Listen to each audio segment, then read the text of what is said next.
Talent hits a target no one else can hit. Genius hits a target no one else can see. The greatest achievements are those that benefit others.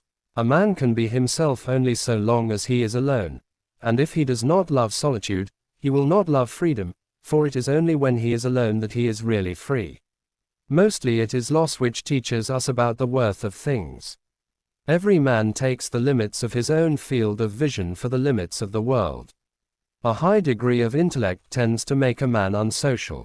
It is difficult to find happiness within oneself, but it is impossible to find it anywhere else.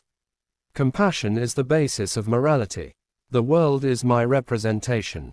Men are by nature merely indifferent to one another, but women are by nature enemies. Wealth is like sea water. The more we drink, the thirstier we become. Ordinary people merely think how they shall spend their time. A man of talent tries to use it. The two enemies of human happiness are pain and boredom. Hope is the confusion of the desire for a thing with its probability. We forfeit 3/4 of ourselves to be like other people. The safest way of not being very miserable is not to expect to be very happy. A sense of humor is the only divine quality of man. There is no greater mistake than the hasty conclusion that opinions are worthless because they are badly argued. To feel envy is human, to savor schadenfreude is devilish. Change alone is eternal, perpetual, immortal.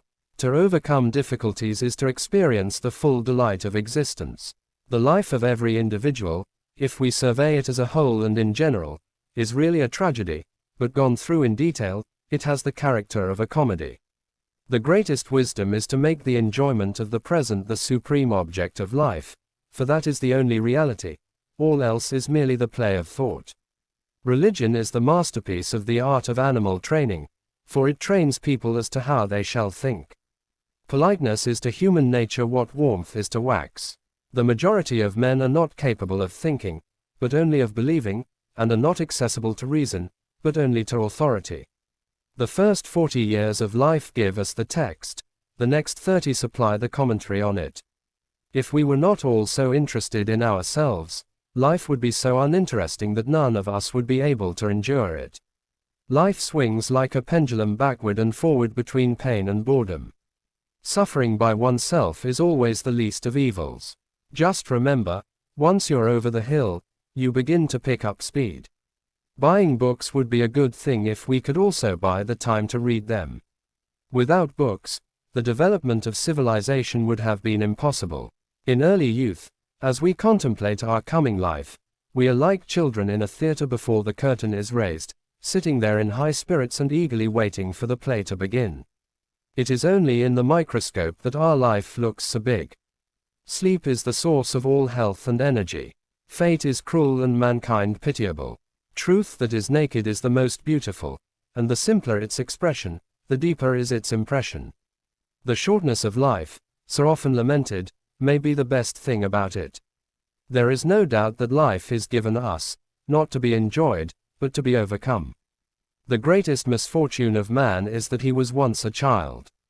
The more unintelligent a man is, the less mysterious existence seems to him.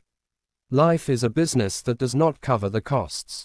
People who never have any time are the ones who do the least. The discovery of truth is prevented more effectively by preconceived opinion than by weakness of reasoning.